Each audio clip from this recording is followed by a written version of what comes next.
எல்லாரும் எப்படி இருக்கீங்கன்னா உங்களுக்கு குக்கிங் இருந்துச்சுன்னா இன்றைக்கி என்ன பார்க்க போகிறோம்னா ஒரு அருமையான வவ்வால் மீன் ஃப்ரை தான் பார்க்க போகிறோம். அதான் எப்படின்னா வீட்டில் உள்ள பொருளை வச்சு தான் இன்றைக்கி செய்ய போகிறோம்.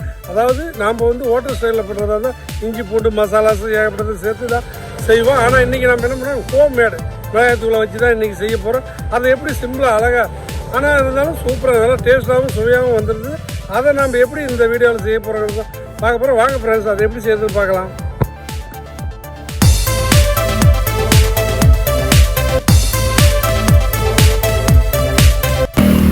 நம்ம ஏரியில் வந்து மீனை உயிரோடு பிடிச்சி அப்படியே விற்கிறாங்க. அதை வாங்கி நல்லா க்ளீன் பண்ணி அதுக்கப்புறம் அதில் மஞ்சத்தூள் தேவையான அளவுக்கு சால்ட் இப்பயே போட்டு நல்லா மிக்ஸ் பண்ணி ஊற வச்சுக்கலாம். அப்போ தான் உப்பு வந்து நல்லா ஏறும். அதனால் நம்ம என்ன பண்ணுறோன்னா நல்லா மிக்ஸ் பண்ணி ஒரு 5 நிமிஷத்துலேருந்து 10 நிமிஷம் ஊற வச்சுக்கலாம். 2 கிலோ வவால் மீன் அது நம்ம ஊற வச்சதுக்கப்புறம் அதுக்கு என்ன தேவைங்கிறத நம்ம பார்க்கலாம் ஃப்ரெண்ட்ஸ். கடல மாவு 1.5 டேபிள் ஸ்பூன், ஹோம் மேட் மிளகாய்த்தூள் 2 டேபிள் ஸ்பூன்,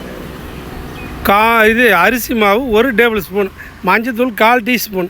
இதை நம்ம இன்றைக்கி போட்டு தான் சிம்பிளாக அழகாக டேஸ்ட்டாக நல்லா செய்ய போகிறோம். நல்லா அருமையாகவும் சூப்பராகவும் டேஸ்ட்டாகவும் இருக்கும் ஃப்ரெண்ட்ஸ். அது எல்லாத்தையும் நம்ம போட்டாச்சு. அதுக்கப்புறம் நம்ம என்ன பண்ணுறோம்னா லைட்டாக கலர் பவுடர் வேணாலும் ஆட் பண்ணிக்கலாம், இல்லைன்னா அப்படியே நம்ம ஃப்ரை பண்ணிக்கலாம். நாம் இன்றைக்கி அன்றைக்கி கலர் பவுடர் போட போகிறது அப்படியே ஆட் பண்ணி தான் மிக்ஸ் பண்ணி நல்லா ஒரு 20 நிமிஷம் ஊற வச்சுக்கலாம். நல்லா ஊற வச்சதுக்கப்புறம் நம்ம ஸ்டவ்வை பற்ற வச்சு வானில் வச்சு ஒரு 1/2 லிட்டர் ஆயில் ஊற்றினா போதும். ஏன்னா மீன் எண்ணெய் எதுக்கு யூஸ் பண்ண போகிறதில்ல. அதனால் ஒரு 1/2 லிட்டரை யூஸ் பண்ணி அதில் வந்து நம்ம வந்து இந்த ஊற வச்ச மீனை வந்து அதில் நம்ம ஆட் பண்ணி டீப் ஃப்ரை பண்ணிக்கலாம். நல்லா முருவில் வேணுனாலும் டீப் ஃப்ரை பண்ணிக்கலாம், இல்லை சாஃப்டாக வேணாலும் டீப் ஃப்ரை பண்ணிக்கலாம். பாருங்கள், நல்லா அருமையாக ஃப்ரை ஆகி வந்துருச்சு. அதுக்கப்புறம் நம்ம என்ன பண்ணுறோம்னா மீனை போட்டு நல்லா திருப்பி விட்டுக்கலாம்.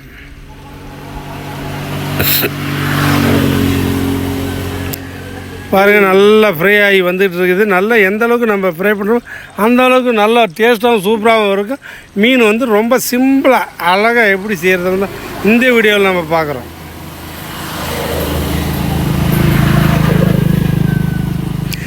நல்லா ஃப்ரை ஆகி நல்லா ரோஸ்ட்டாக முருவில் வந்துருச்சு. அதுக்கப்புறம் நம்ம எடுத்து ஒரு வடிகட்டியில் எடுத்து போட்டுக்கலாம்.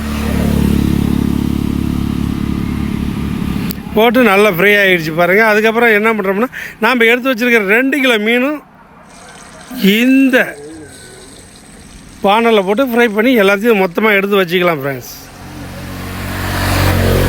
பாருங்கள், நல்லா அருமையாக நல்லா கலராகவும் அட்ராக்டிவாகவும் வந்துருச்சு. நம்ம ஹோட்டல் ஸ்டைலில் செய்யும்போது கூட இவ்வளோ கலருக்கு அட்ராக்டிவ் கிடைக்கிறதில்ல. சாதாரணமாக செய்யும்போது எவ்வளோ நல்லா மொறு நல்ல கலர் கிறிஸ்பியாக நல்லா வந்திருக்கு பாருங்கள் ஃப்ரெண்ட்ஸ். கண்டிப்பாக இந்த வீடியோ உங்களுக்கு பிடிச்சிருந்தா ஒரு லைக் பண்ணுங்கள், கமெண்ட் பண்ணுங்கள், சப்ஸ்கிரைப் பண்ணுங்கள் மறக்காம. ஓகே, பாய்.